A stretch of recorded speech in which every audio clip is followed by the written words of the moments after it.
Outra coisa que tem marcado a minha vida muito neste último ano é o entendimento de discipulado, o verdadeiro discipulado. E, sabe, eu acho que a igreja moderna, não todas, mas algumas de nós como igreja, nós estamos começando a voltar e entender.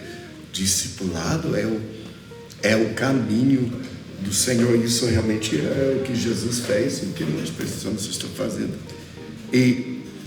Mas, então, às vezes, pessoas com muito boas intenções têm feito assim, ok? Precisamos ser discipulados. Agora, 1, 2, 3, vocês 12 aqui, com ela, 1, 2, 3, 5, 6, vocês 7 com ele, e bom, agora todo mundo está fazendo... Está encaixado, tudo ok. Exato. Todo mundo está sendo discipulado. Mas é mais que isso. E o que ficou muito forte comigo nesses dias é o entendimento da Bíblia que Deus não chamou a gente para ser cristão. Sabe, a palavra cristão está usada 3 vezes na Bíblia. A palavra discípulo está usando uma coisa de 270, uma coisa assim. E até a gente pensa, vamos chamar as pessoas para ser crente. Deus não chamou a gente para ser crente. Ele falou, os demônios, até os demônios creem. Ele chamou nós para ser discípulos. E o discípulo, eu acho que às vezes a gente deixa,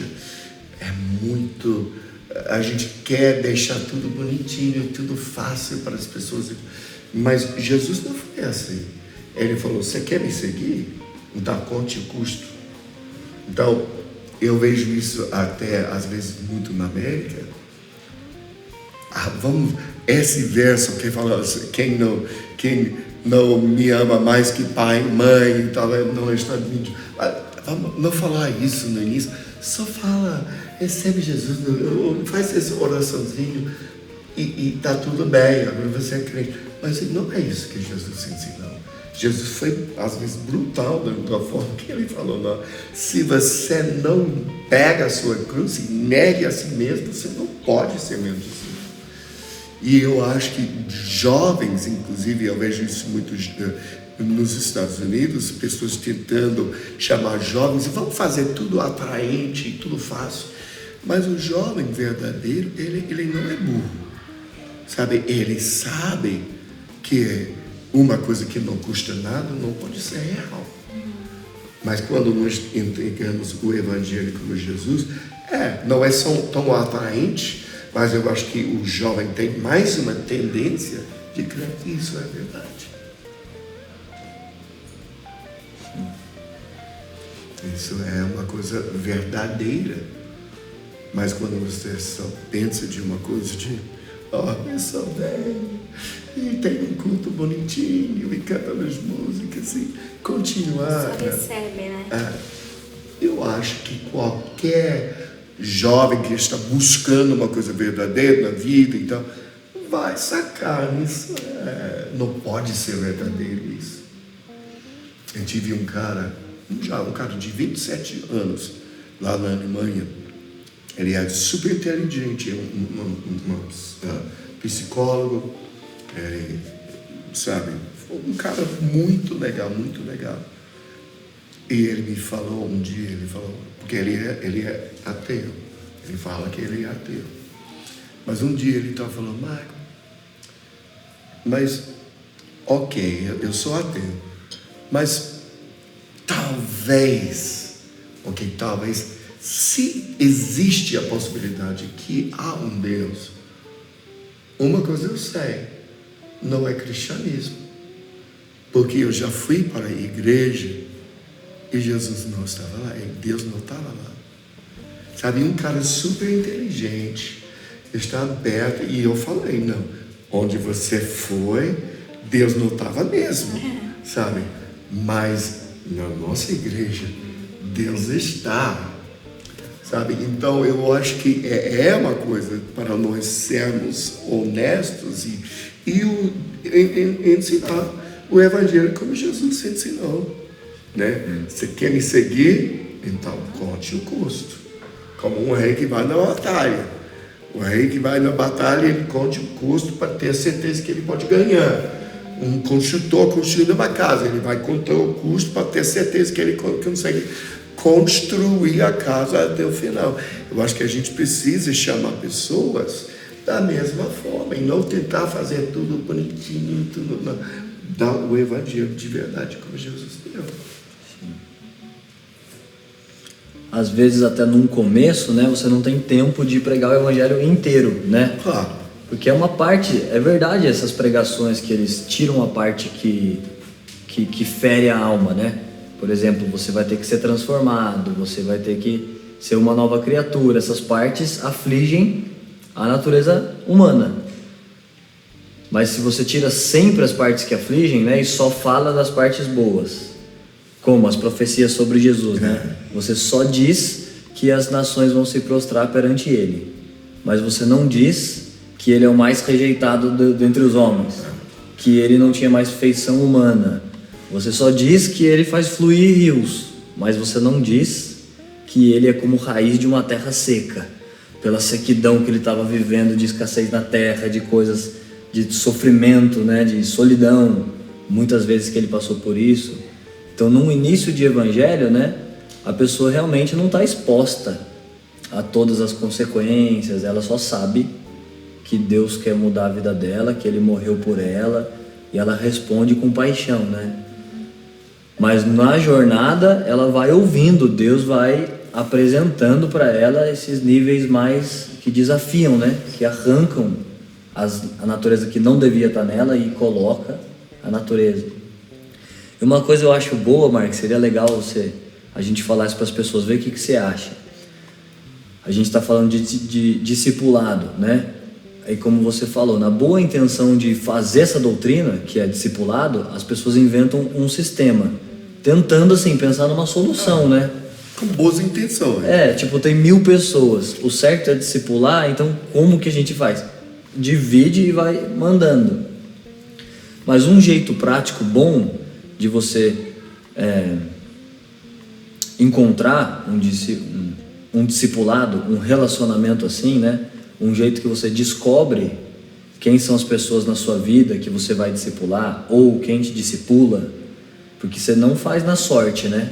Não. Até Jesus escolhendo os 12, ele ficou orando, e até ele disse para Deus: não perdi nenhum daqueles que me deste. Mas teve multidão que seguia Jesus e que se desviou, que parou de seguir. Mas ele diz: dos que o Senhor me deu eu não perdi. Porque é claro, Deus não deu todo mundo para Mark Schubert, né? Deus não te deu todo mundo, porque tem pessoas aqui no fim da rua, elas estão sofrendo, elas não conhecem. Mas como que a gente vai resolver todo mundo?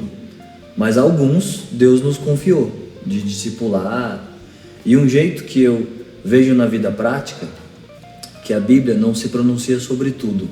Por exemplo, Paulo fala sobre os dons em Coríntios, dom de profecia, dom de amor, e fala sobre o dom de maravilha. Mas ele não explica o que é o dom de maravilha, né? Ele não diz, maravilha é quando cresce uma perna. Ele não fala. A gente entende, pela vivência no Espírito, né? Pela história da igreja, que dons foram se manifestando, a gente entende aquilo. Mas é só na prática que você entende, né? Então, na prática de um relacionamento de discipulado, eu entendo assim, e dá para ver isso na Bíblia, né? Que quando você vai orando, na outra mesa a gente falou sobre oração. Quando você ora, você não vai atrás de alguém pedindo um discipulado. Você vai atrás de Deus orando para que Deus te aponte. E no mundo espiritual, as suas orações abrem caminhos com algumas pessoas, né? Você está lá orando por alguém, por exemplo, no Velho Testamento, o sacerdote que tinha o nome das tribos nos ombros, eu li isso um dia quem que me falou isso? O Sanguin. Eu vi um vídeo dele ensinando isso. Que o sacerdote tinha nas ombreiras o nome das 12 tribos. Ou seja, das pessoas que ele é responsável, das pessoas que fazem parte da tribo dele. E quando ele ia na presença de Deus, ele estava levando aquelas pessoas lá dentro, que significa você interceder, né? E sempre, quando você vai intercedendo por alguém, abre uma conexão, um discernimento entre você e essa pessoa, né? Como, sei lá, eu tô lá na minha casa orando por você, aí de repente você me liga, ou a gente fala uma mensagem, porque no mundo espiritual, através de oração, você foi criando caminhos entre as pessoas que você está orando, e você vai percebendo no plano natural o que Deus tem para você naquele relacionamento de discipulado. Quando você vai a Deus, você fala: Deus, eu queria ter uma voz, um discipulador, e você vai orando sobre isso no mundo espiritual. No natural, Deus de repente te conecta com alguém, que daí você vai orando sobre esse relacionamento e Deus vai te mostrando, né? Se é uma coisa de uma estação, se essa pessoa te discipula. Você ter a prática do discipulado está muito ligado à oração, né? Que a gente falou. Sobre você reconhecer, não, ele é uma voz sobre a minha vida. Ele me discipula, não que você fica tentando só dar um jeito de estar, né? Me discipula só para cumprir uma regra. Mas na oração a Deus, você leva isso e Deus se move para te pôr num plano de alinhamento, né? O que você pensa disso? Eu creio que é exatamente assim que Deus nos coloque no lugar certo. Eu acho que o perigo, às vezes a gente reconhece uma coisa que está faltando na igreja, que é o discipulado. Por muitos nunca nem saberam o que é discipulado. Mas então, nessa tentativa de colocar, ok, vocês 10, vocês 5, agora todo mundo tem discipulado, pronto. Nós, como homens, nunca podemos fazer a obra do Espírito Santo. É o Espírito que nos conecta, que conecta com pessoas certas, com líderes, com discipuladores, com até pais espirituais, porque existem coisas super fortes dentro dessas decisões. Quando é verdadeiro, vira um nível de passar de um para o outro. Eu estava lendo esses dias, o Elias, né, que quando ele estava indo embora, e Eliseu estava lá, pegou o manto dele e tudo, duas coisas que para mim era muito interessante, eu nunca tinha reparado, mas Elias, Deus falou para ele: você vai um dia, eu não lembro os nomes deles agora, mas vai um dia, essas 3 pessoas, 1, 2, 3, Elias foi levado embora, ele só ungiu um, mas Eliseu, que era o discípulo dele, ungiu os outros 2. Então ele, o discípulo, assumiu a obra não terminada do pai dele, do discipulador dele. E ao mesmo tempo sabemos uma coisa, que ele recebeu uma porção dobrada da própria unção, daquilo que discipulou. Então, se nós deixamos o Espírito Santo conectar a gente com pessoas que vão liderar, discipular, é uma transferência total, até as tarefas, até a unção, tudo que vai. Mas isso nunca vai acontecer, assim, é só uma coisa que os homens fazem. Isso é uma regra, é uma obrigação. Tentar fazer a obra do Espírito Santo. Então, é claro que nenhuma igreja é perfeita, né? E todos nós estamos tentando fazer as coisas corretas. E eu creio que Deus até dá graça às pessoas que estão tentando fazer bem, dando 5 discípulos aqui, 10 discípulos aqui e tal e tal. Eu não estou dizendo que, existe nada, não tem valor nenhum. Não é isso que eu estou dizendo. Mas nunca vai conseguir produzir a plenitude do poder de Deus e passar tudo se esse discipulado, se esse relacionamento não foi estabelecido por Deus. Discipulado tem um preço. Não é esse negócio de só receber Jesus e repete uma oração e agora está tudo bem. O discipulado tem um preço. Igual do jovem rico que chega para Jesus e fala, né? O que eu posso herdar? Como que eu posso, né, herdar o reino dos céus? Daí Jesus fala, você tem que seguir os mandamentos. E claro que Jesus sabia o que ele iria responder. Não, mas eu já sigo. Eu já sigo os mandamentos. Eu amo pai e mãe, não mato ninguém. E Jesus fala, então vende tudo que você tem e dá aos pobres. Porque sabia que tinha que acontecer alguma coisa de dentro para fora. Não é só a postura por fora para ficar bonitinha e seguir protocolo e cumprir regra, mas alguma coisa dentro de você muda, né?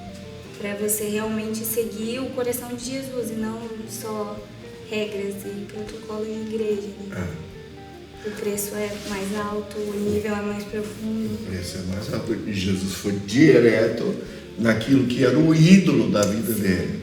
Sabe? Esse é o que está te atrapalhando. Esse é o empecilho de você ir mais alto.